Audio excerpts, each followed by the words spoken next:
So yun, good day mga tol, no?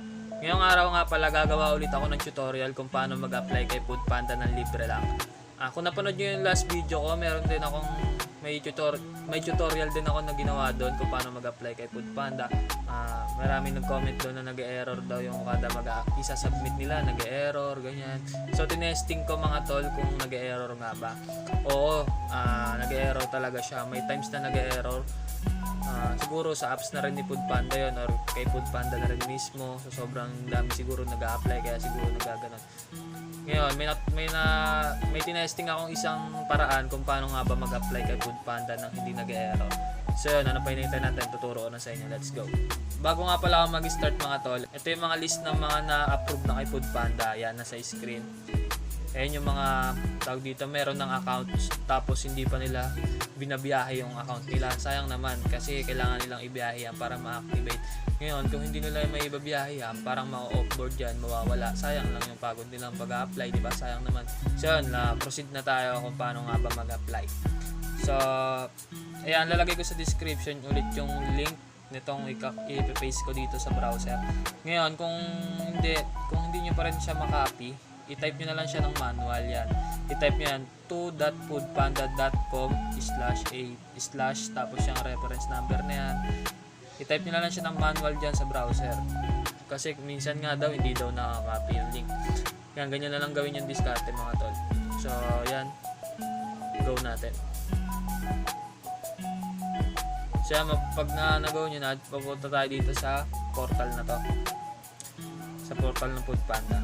So, pipiliin nyo yung lungsod nyo. Siyempre, kung nasabi ko na yan doon sa video ko nung part 1 ng paano mag-apply kay Foodpanda. Piliin nyo yung lungsod nyo kung saan kayo.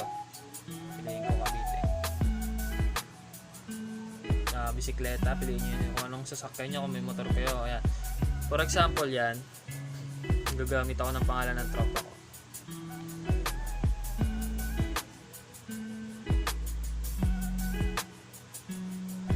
Yan, dito nagkakatalo yan sa mobile number mga tol.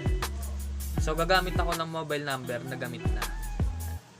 Then checkan nyo lang yan. Oo. Yan, checkan nyo lang to. Wait lang.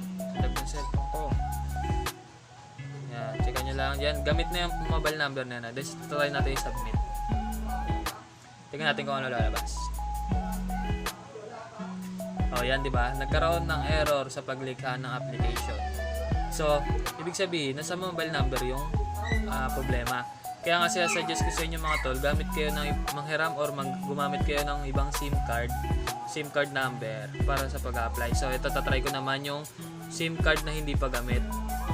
So, yun mga tol, tinype ko yung number ng tropa ko na hindi pa gamit, hindi niya pa nagagamit kay Foodpanda na pang login or basta hindi pa nagagamit ng number. So, tatesting natin kung magko-continue ba siya mga tol, no? Click natin yung submit.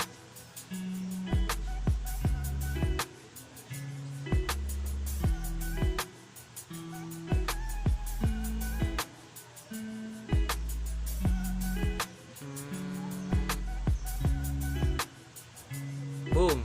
So, yan mga tol, nag-continue siya. Ibig sabihin, yun yung pinag-eksperimentohan ko eh. Ibig sabihin, siguro nasa cellphone number yung problema kaya nag-error. So, kunyari, pag-submit nyo yung number na ginamit nyo, tapos nag-error. Try kayo ng ibang SIM, manghiram kayo or sa mga kakilala nyo, sa mga tropa nyo, sa kamag-anak nyo, manghiram kayo ng SIM card. Siguro naman, bawat isa sa kanila may mga SIM card. I-try nyo lang pang-login, ipang-sign up nyo lang naman eh.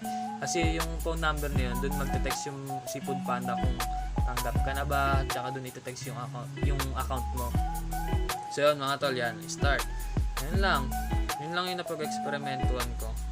Siguro nasa SIM card nga or minsan sa apps na ni Foodpanda kaya nag-error. Yan, pilapan nyo lang yan, submit. Ganun lang kadali mga tol. Diba ko na tawag dito. Pinag-eksperimentuhan ko lang kung bakit ba nag-error. Kasi yung dami nakita ko dun sa comment, nag-error daw pag nagsasubmit sila. Yan, start. Yan, pilapan nyo lang yan. Katulad ng paano nyo pilapan yung basta pilapan nyo lang yan. Birthday nyo. Yan. Nahulaan natin. Yan, pilapan nyo lang yan mga tol. That's, yan, submit nyo lang. Single. Pilapan nyo lang yan.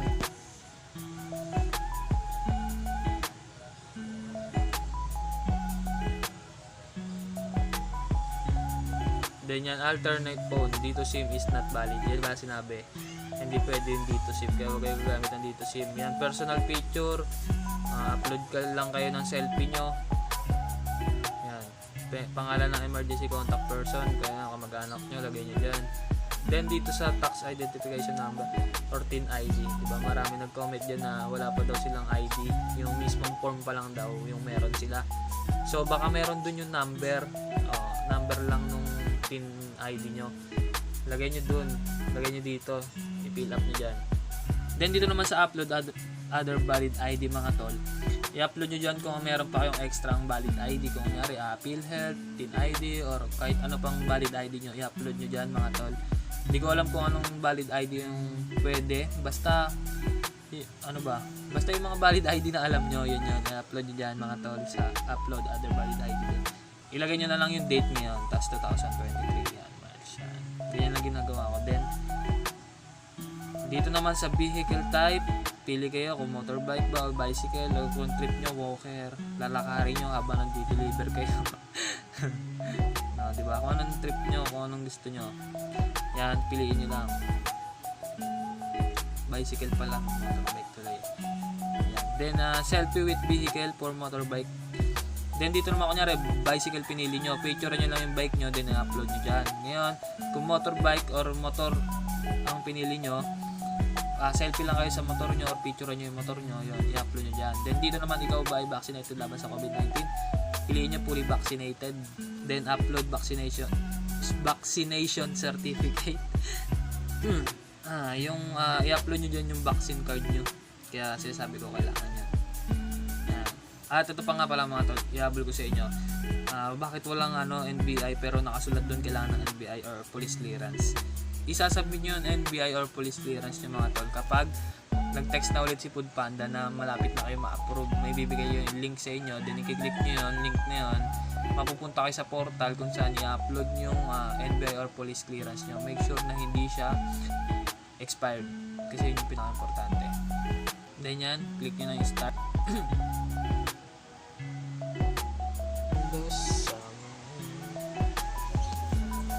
So yan mga tol, kung nakikita nyo sa screen, submitted and saved na. So proceed tayo sa phase 2 training. Yan na siya, malapit na siya matapos mga tol, kasi check mo lang naman yan eh. Kahit di nyo na panoorin yan, video na yan, okay lang yan. Mas maganda matuto ng actual kaysa panoorin mo yung video na yan. Kayo, kung trip ko panoorin, pero ako di pinapanood yan mga tol. Maganda yung actual mo tututunan. Tanong ka lang doon sa mga trabaho mo, sa mga Food Panda riders ng tropa. Tuturuan ka na nila. Yan, next. Yan, submitted na siya mga tol. Pagkatapos mo ma-submit niya, matapos mo yung training, magte-text yan doon sa number na nilagay mo doon, sa pinakaunang-una, yung contact number na nilagay mo. Magte-text yan ganyan. Yan ang sa screen, magte-text yan ganyan. So, pag once na nag-text yan, ibig sabihin, pinaprocess pa yung application nyo. So, make sure na tama yung mga in-upload nyo. So, yun lang, ride safe all and salamat. God bless.